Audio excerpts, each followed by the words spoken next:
Good morning and welcome to How to Have a Difficult Conversation. As I said in the advertisements for this webinar, it's an absolute packed event and we're going to be covering a number of topics at fairly fast order. So don't worry if you can't get all this down in one go. We're going to be creating a recording for this. I'm going to start out though with 3 things that you can say that are guaranteed to make things worse.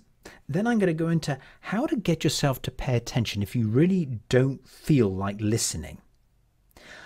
Then 2 words you must never use. In fact, it's 3 words, but I'm sneaking 2 in together. And then the 3 key principles of successful listening. And then finally, the absolute number 1, forget everything else, focus on this one golden rule for making difficult conversations succeed. Okay, before we get started this morning, I want to ask everybody a question. Currently, how confident are you that you have a go-to strategy for difficult conversations? Are you not at all confident? Sort of. I'm okay. Or I'm pretty confident. Or I'm very confident. So answer now one of those options. Okay, the votes are coming in. Okay, the voting is now closed. Thank you for being so quick. Okay, so thank you for voting. And now I'm going to ask you the same question at the end of the webinar. So let me now get started on the main material. Firstly, 3 things that are guaranteed to make it worse, to make this conversation, which is already potentially difficult, go even worse.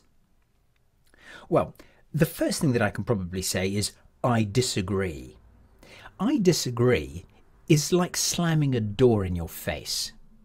It means I'm not prepared to listen to you anymore from now, and it may also mean, or at least imply, that actually I wasn't listening that much. So I think we can firmly say that the words I disagree are off the menu for somebody who wants to have a difficult conversation successfully.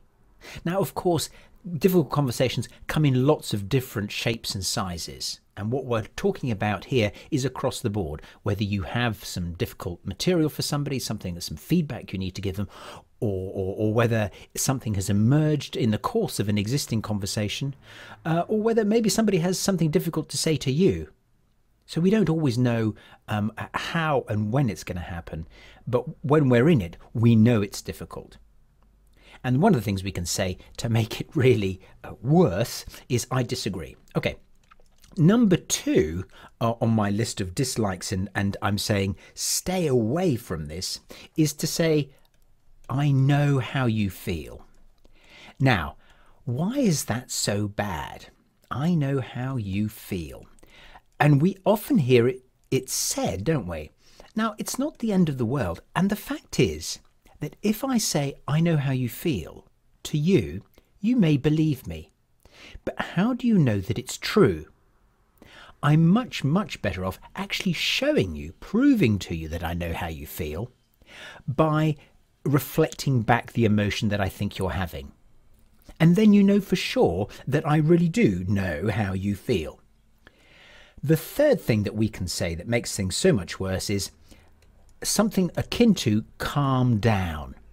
Even if it's to ask people to sit down or to not to get so worried about it, what we're actually saying with the words calm down and anything like them is that we're not prepared to operate or to even have a conversation with somebody who is becoming too emotionally aroused or involved. And for me, that's an absolute killer. If someone's having a tough conversation with me, they need to be able to accept me whichever place I'm in. And I think it's a kind of a joint responsibility between me and the other person to help me to become rational. And I'm going to come on to the specifics in a minute of how to actually go about doing that. Now, let me just rub out this doom and gloom and let's get on to talking about how to make things go better. Okay, so here we are. You're in a difficult conversation, and there are some certain things that you can do, particularly if you're the one who is initiating it, to make things go a lot better for both of you. The first one is to get to the point as quickly as you can, and I want to draw you a graph here, which I think illustrates the point really, really well. So firstly, let's get the axes sorted out and let me tell you what they're about. Okay, so along the bottom, we have time. And we're talking here in a matter of seconds, 10, 20, 30 seconds along this whole bottom axis. This axis here is the emotion bit. This is very distressed, very frustrated, very fed up here in the top left-hand corner. And down here is absolutely fine. On the right-hand side, we're talking about ability to think straight. And up here, we're going to call this not being able to think very straight at all, not creative, not intellectually active. And down here, we're talking about quite the reverse, very intellectually active, very up for a conversation, no matter how difficult it is. So here we are, 2 ways to start the difficult conversation or to broach the subject. Option 1, which is a trap that we all fall into, myself included, is to try and work gently towards the difficult topic, hoping that we're reassuring the person. Actually, even in the matter of 10 seconds or so, we can get them to the point when we break the bad news or say the controversial thing that they've lost, say for the sake of argument, half their ability to think straight. And that's not a good start. So by dragging things out, we're not helping ourselves and we're certainly not helping them. Option 2 is to do the tough thing very quickly indeed before they or you have the opportunity to become tense about it. So introduce the tough subject, the tough comment right here at the very beginning. We're both a bit distressed, but by the time I've finished my sentence for you, really, you're pretty much most of the way to feeling okay, or at least relatively okay. I mean, you might not be as happy as this chap here, but at least you're more likely to be able to think straight because I didn't wind you up or make you nervous just by the way I was coming across. The second point is to be subjective. Say how you feel. Many people make the mistake of thinking that by keeping a conversation subjective, they're actually helping to keep emotion out of it. The interesting paradox here is that by trying to be unemotional, we actually raise the emotional stakes. Somebody who is trying to stay calm with a very difficult topic can be a real wind-up.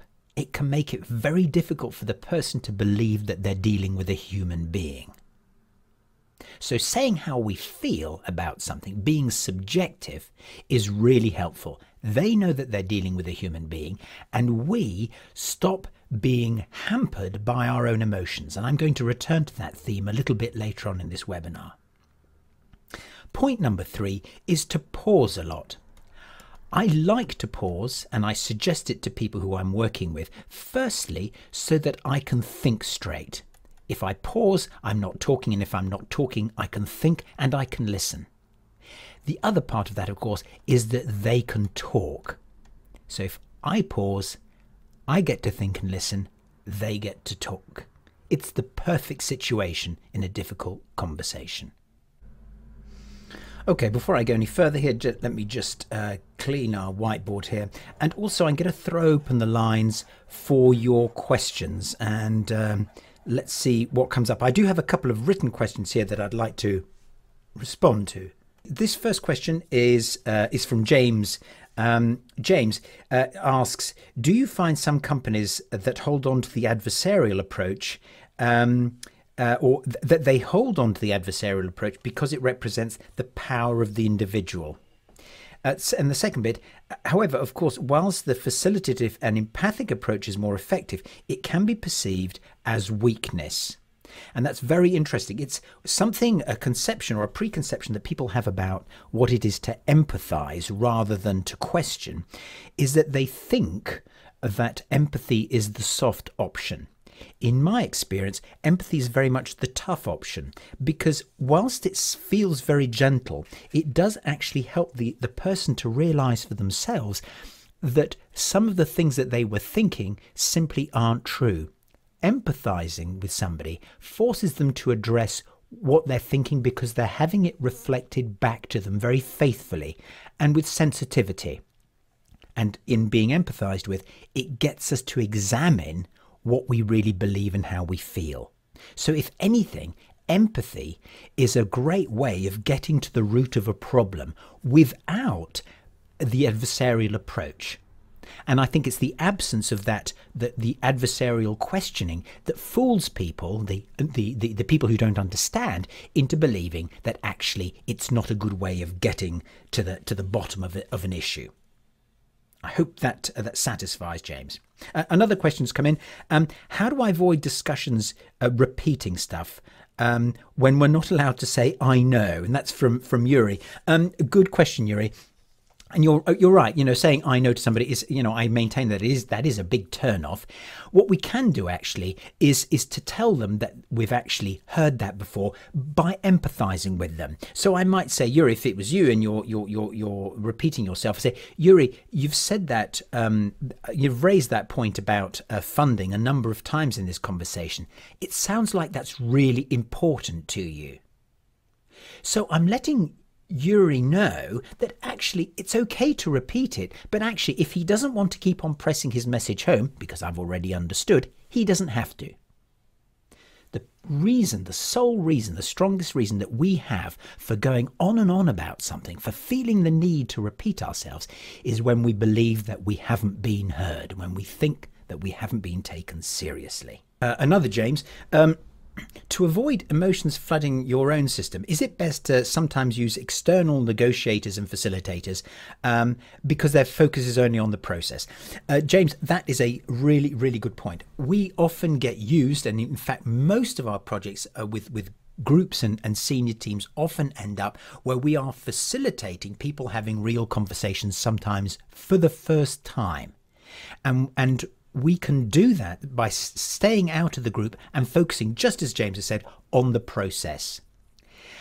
What we try and do very soon on, though, is to get clients to become their own experts, to become their own facilitators. And just with a few hours of help and coaching, that's certainly possible. So I'm always for people trying to do it for themselves. But sometimes if you've got a tough conversation to have, even if it's just two of you, it's worth bringing a colleague in and saying, listen, we want you to facilitate this conversation. We think it'll go better and faster and have a better product. So great suggestion, James. Thank you very much indeed for that one.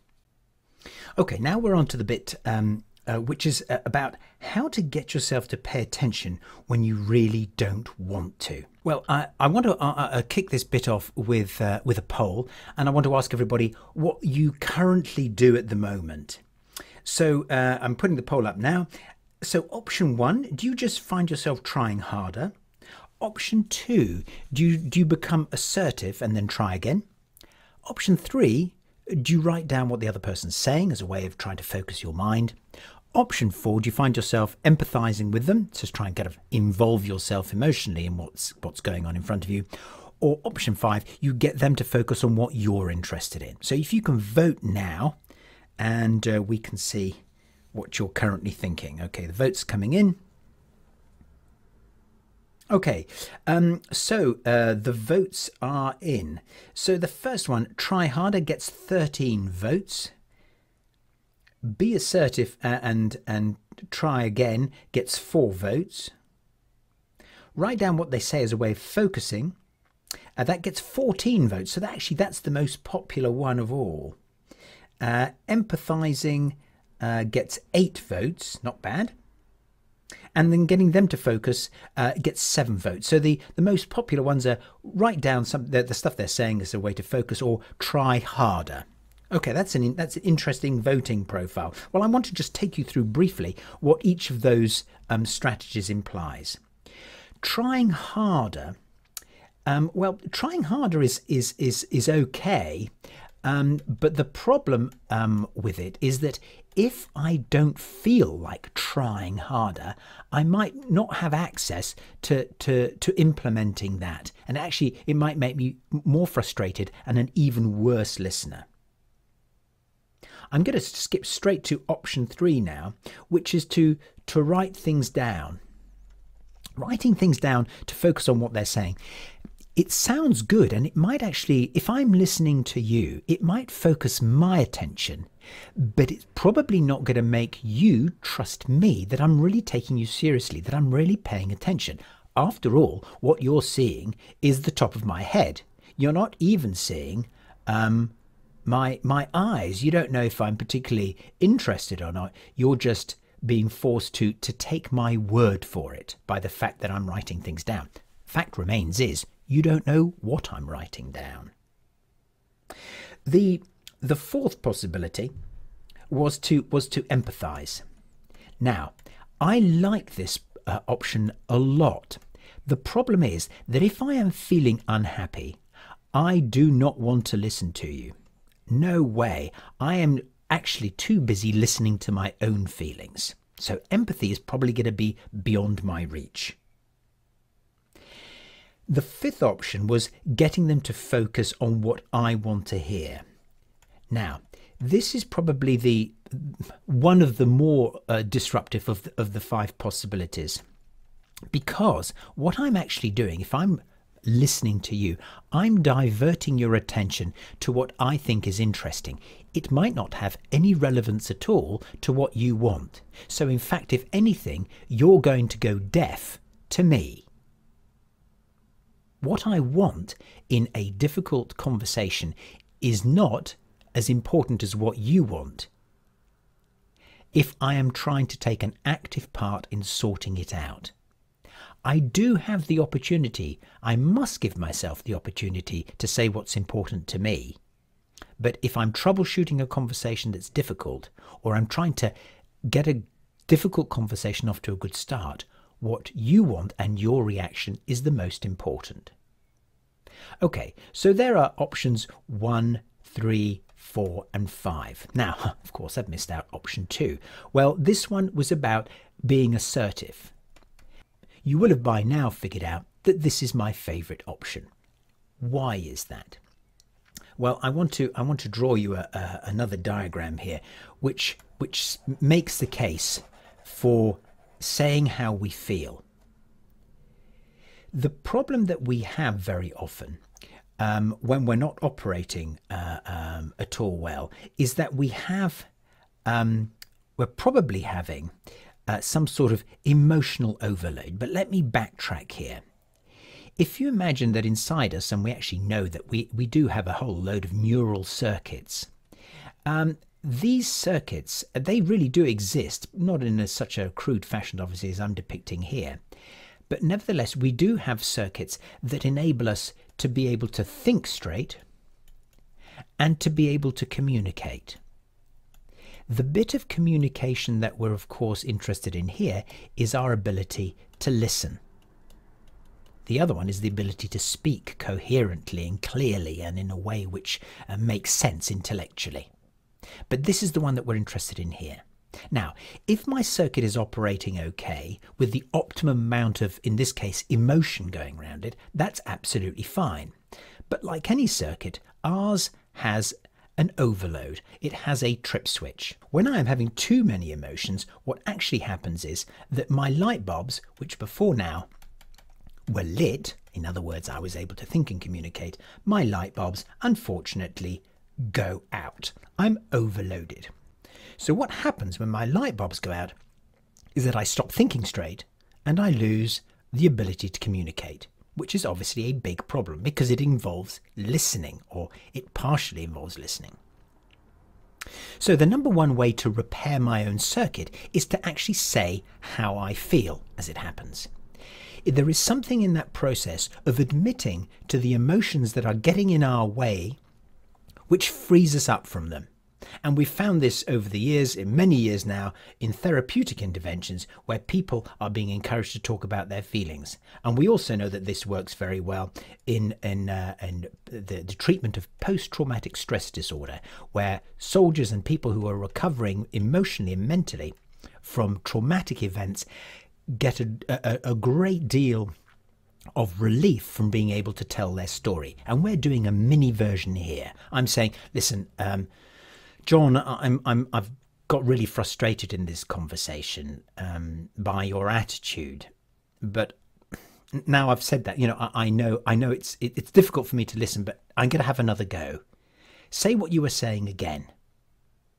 And there's something about me being able to say that I'm frustrated, which somehow releases me from that feeling and enables me to think and listen again.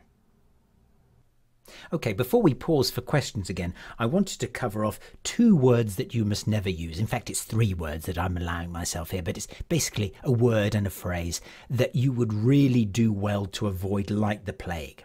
The first one, I'm not going to tell you, I'm just going to draw the intonation curve for you so that you can hear it for yourself. Matt, I really like the tie you're wearing. Now, can you guess what the next word is in the sentence? I bet you can. But. Now, how did you know that? Well, you might know that because you've hung out with English-speaking people a lot, or because you grew up in an Anglophone environment.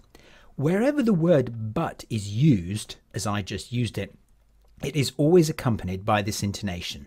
The nice thing is, the nice thing is that we can recognise it. But the bad thing is that no matter what twaddle we talk here, lovely fluffy words, we know as soon as it gets up to about here, we know exactly where it's going. Now, but not only invalidates what I've said back here, but it also says that there's more unhappy stuff on the way going forwards. So it's not so much that I don't like the word but in itself, but it's what it makes us think and what it makes other people feel. It makes us structure our language and our thinking in a very negative way. So that's the first thing that I would ask you to seriously consider jettisoning from your repertoire. But the second thing is, and this is no less damaging, but maybe in a slightly more subtle way, is when people say to each other, I know. I know, to my ear, sounds like, you don't need to tell me that again. I already know it. I'm ahead of you. Don't waste my time. And sometimes if it's said in a certain way, oh, I know, it smacks of pity for me, which is a very disabling social gesture that we can do to people. Either way, what it doesn't do is to encourage me to continue speaking truthfully. In fact, I tend to switch off when somebody keeps on saying, I know. I just can't be bothered anymore. In fact, I can feel myself getting frustrated because they're not really with me in the room. They're either hurrying me along or telling me that they already know what I'm going to say and what I have already said. It's very difficult to keep going in the face of somebody saying, I know. Okay, what I want to share with you now is the 3 key principles of successful listening. The first one for me has to be about assumptions.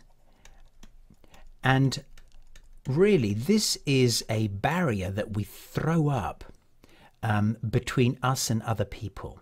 We guess about them. And in fact, I had a phone call with somebody before this webinar began who was doing a lot of guessing about what their people thought of them.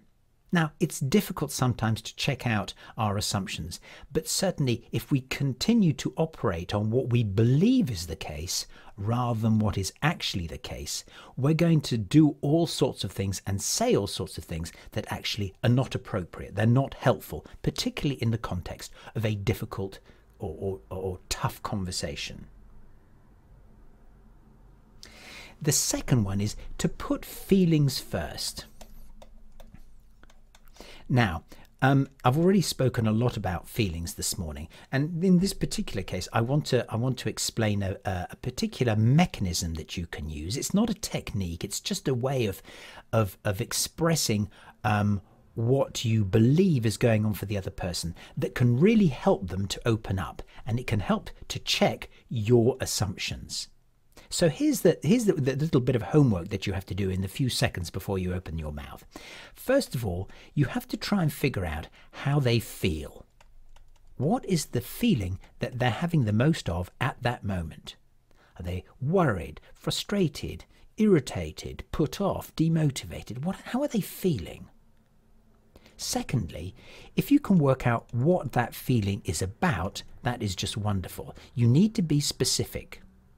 So in the case of a conversation where somebody's disagreeing with me, what I can really do is try and figure out which bit are they disagreeing the most with.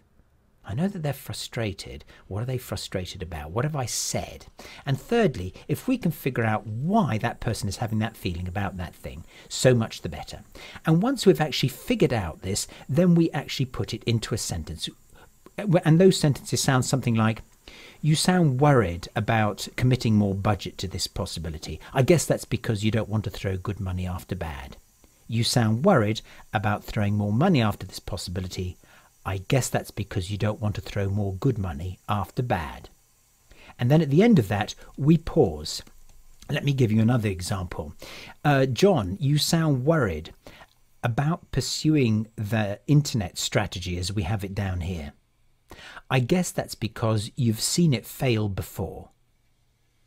So you get the routine. It's very simple, and it does require us to be very observant. But the more we do it, the more we practice it, the easier it gets, believe me. And we can call this, for the sake of for want of a phrase, listening with empathy.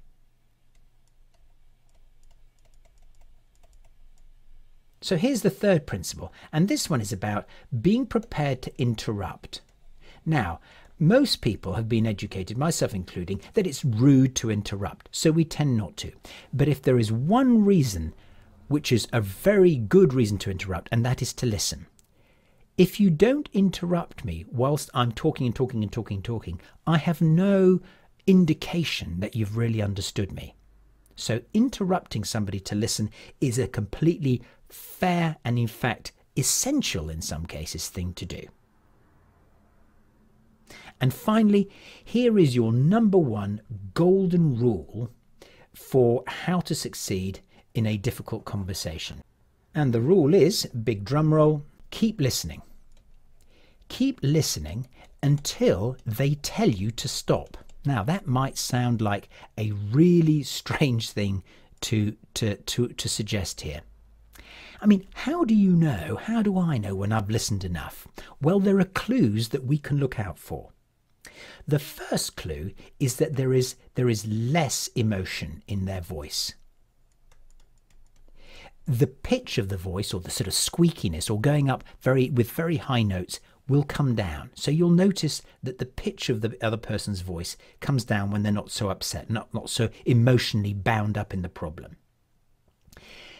Their speech also slows down, so they become less speedy.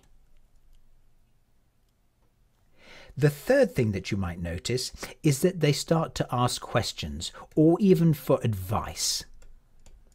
Now, I'm not saying you should give them advice, but it's a clue that you've done your job of listening for that moment. Or they may tell you that they have a fantastic idea and they'd like you to listen to it, which tells me always that the person has got their brain back.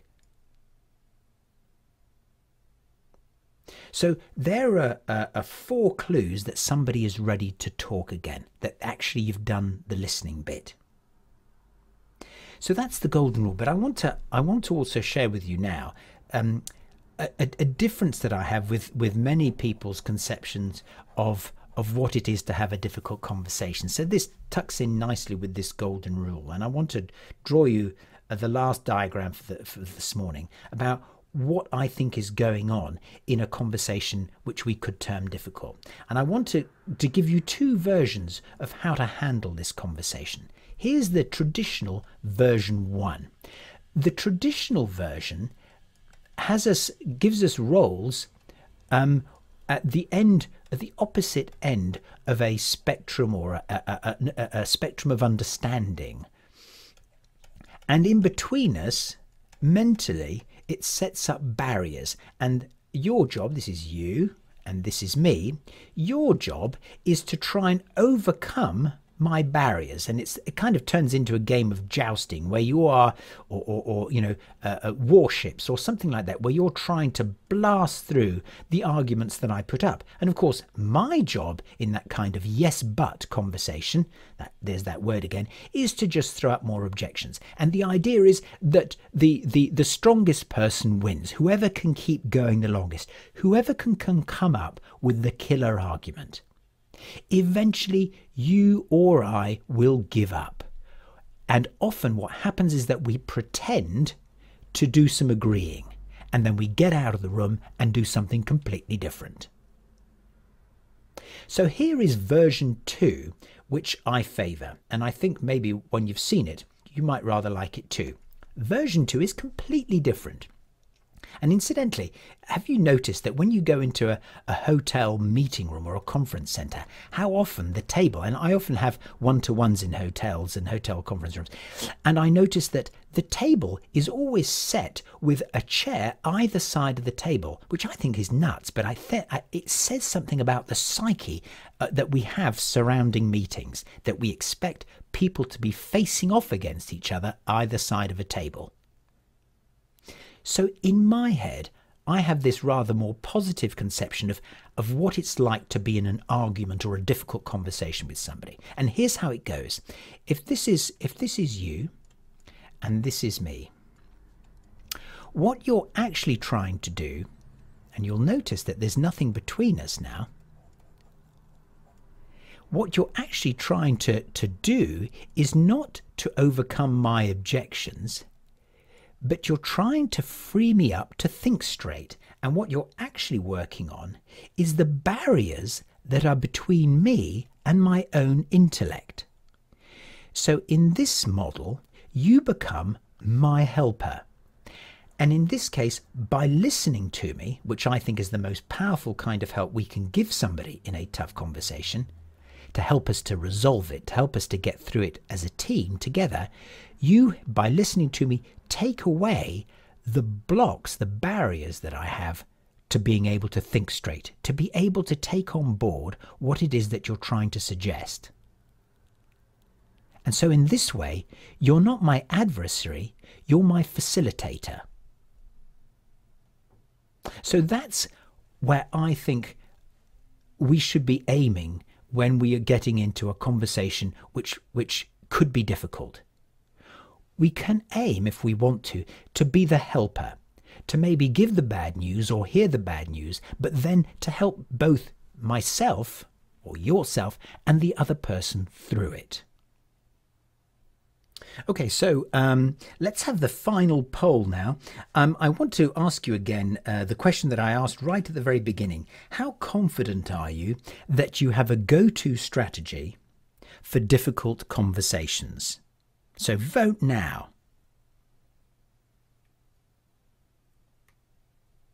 Okay, so we've counted the votes now, and I'm happy to say that there is quite a remarkable a difference. So I'm just going to have a quick count up on this. Not at all.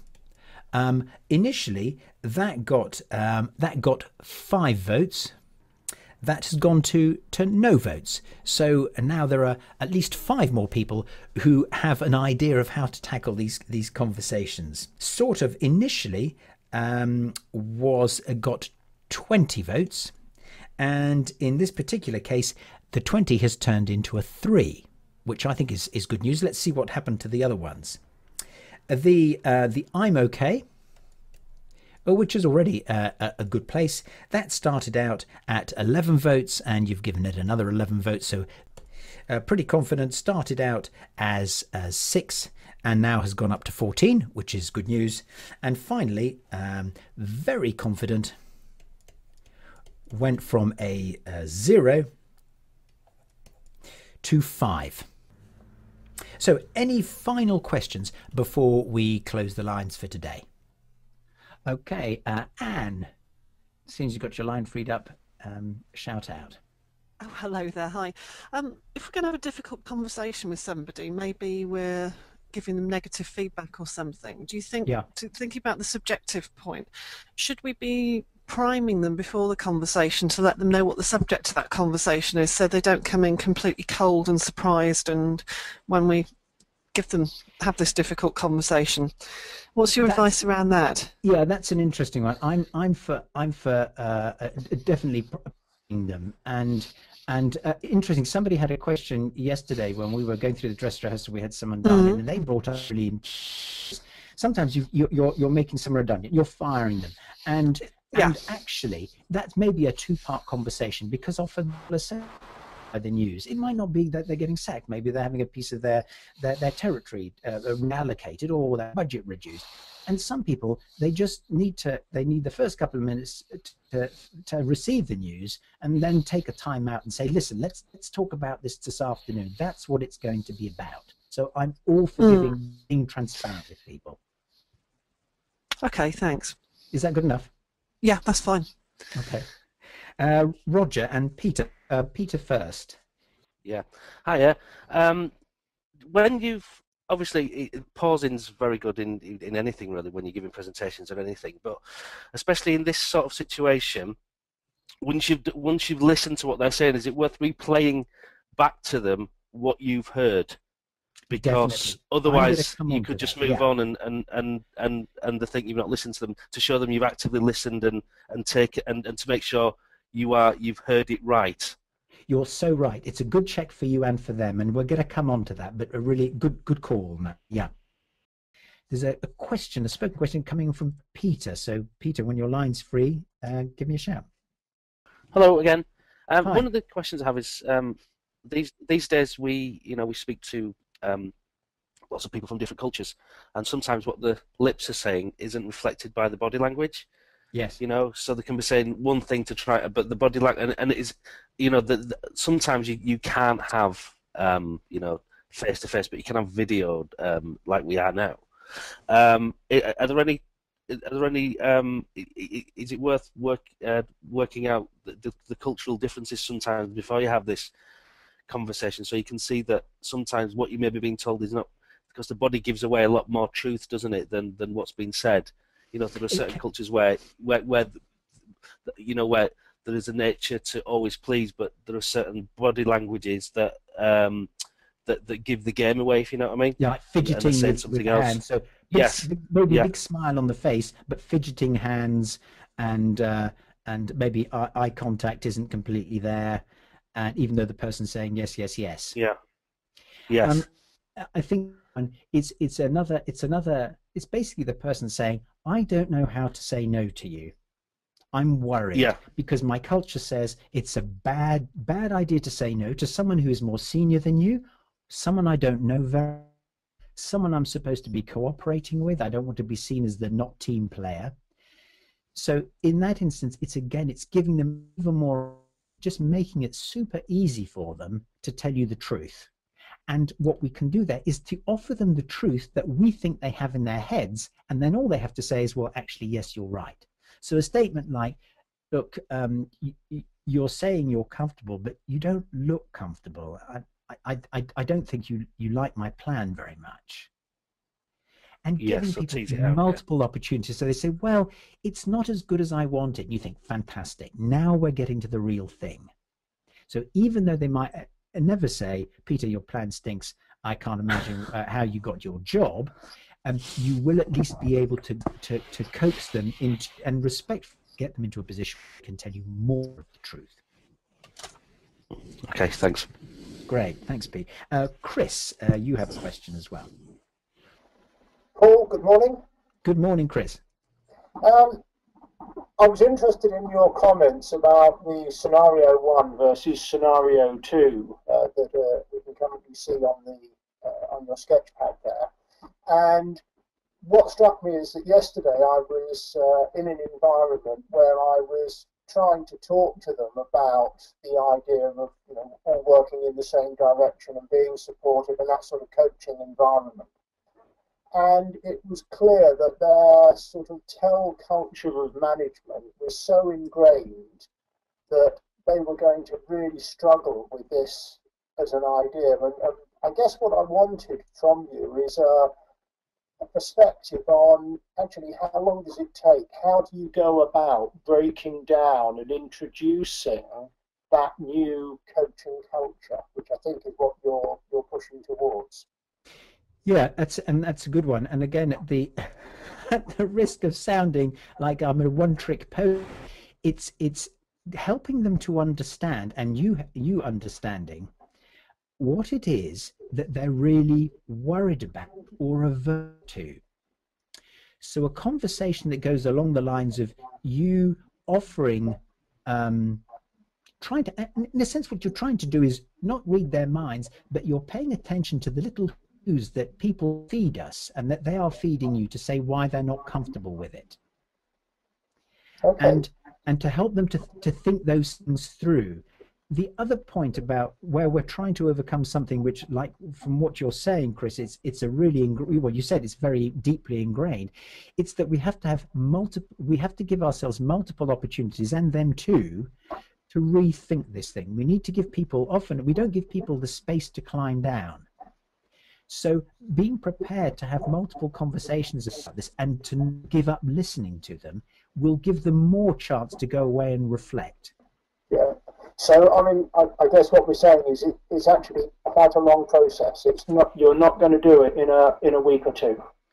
I think absolutely. I think you're right, Chris. And if we're prepared to continue to invest, to listen to them without pushing people, and I know from projects it can take weeks and months, and you think, crikey, Paul, I haven't got weeks and months. Well, actually, if you're trying to bring about a big change, that's just what it takes. And increasingly, that's what I tell clients. I say, look, you know, this is not going to be a rush, and we can have some early wins, but there'll be some things that are going to people are really going to get stuck on, and we need to be patient, because if we push them to do something, it's not going to happen properly. It'll come off badly.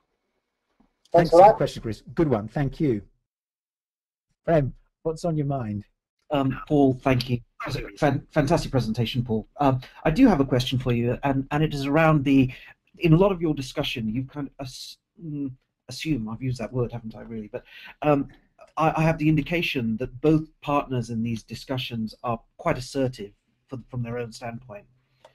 One of my most difficult conversations that I ever have are with some very, very junior people who just are very, very passive, and they seem to accept things far too easily, and actually I find it more frustrating talking to very junior people who just accept it and then don't kind of understand it, or it's a very difficult conversation to have, I feel, with very junior people who are very passive when you're maybe, you know, a couple of rungs up the management ladder, whatever it might be. I wonder if you have any thoughts on that. So the thing to do is, it's back to this business of listening, and sort of really paying attention. And I suppose this is where we get into the sort of where empathy becomes a real sort of art form, because you have to think, if I was 19 and I was sitting with a 50-something-year-old who is my boss, how would I feel? And then we really we have to dig deep and go a few clues.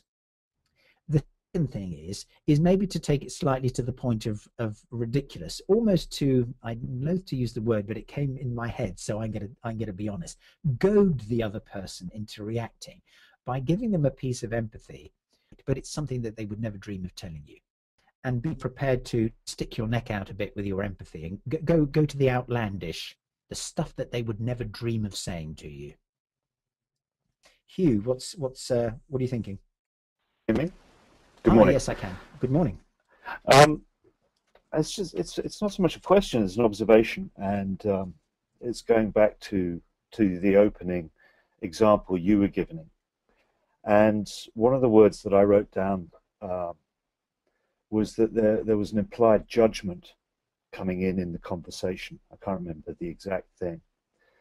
And it was a judgment around a decision, I think it was, that Matt was bringing to you.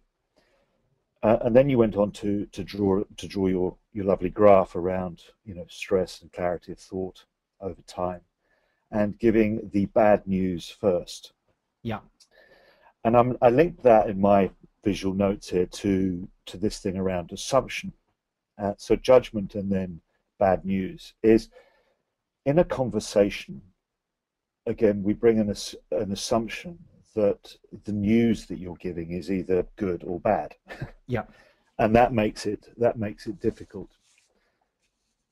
The other word that I wrote down was this notion of the truth, as if there is a singular truth, right, in any exchange. And then I wrote this word conversation down, which I've come to sort of play with and think about a bit more. Is that the notion of a conversation is literally to converse with another. mm-hmm. And the second component of the word conversation is this wonderful Sanskrit word satyam, which means the truth. And so the point of any conversation is to find a shared perspective on the truth. Absolutely. And again, there's this notion that we go into conversations with our assumptions that we have a particular truth and it's the right one, and we're trying to persuade another of it. Whereas if I my sort of sharing here is, if I go into a conversation being curious to find out what the other's perspective is on their truth, then I find that it becomes a conversation, and it's neither difficult nor good. It's just it's all good. It's a pursuit of the truth, and I guess that was just something I wanted to share that came up for me in listening to this really excellent conversation. Thank you very much. Yeah, I think once I absolutely agree with you, Hugh. Once we get the difficult conversation and we start really listening to each other and to the other person, and sometimes can't listen to it because they're just not in that space yet, they don't have their light bulbs on, then the difficulty's past. It's the beginning that's tough, and then when we're really in it, it's usually relief and even pleasure, and I can be even excitement at being able to get something really difficult out of the way, but also being able to use that word, connect with somebody, really be in the same real conversation, and that can be very exciting. It's just I'm loath to introduce the sorts of a difficult conversation can be really exciting, because people then look at one, maybe you or me, which planet are you living on? A difficult conversation is difficult, and hopefully people will realize and want to get into it. And once you get into the habit of tackling things quickly, actually the whole concept of difficult conversations begins to fade away, rather, which I think is what you're saying. Yeah, thank you. Thank you. Okay, all I'd like to say is thank you so much for coming along. We're going to be running another webinar roughly this time next month. I'll be putting the topic out there. If you have suggestions for a topic, that would be fantastic. Thanks for listening, and look forward to seeing you next month.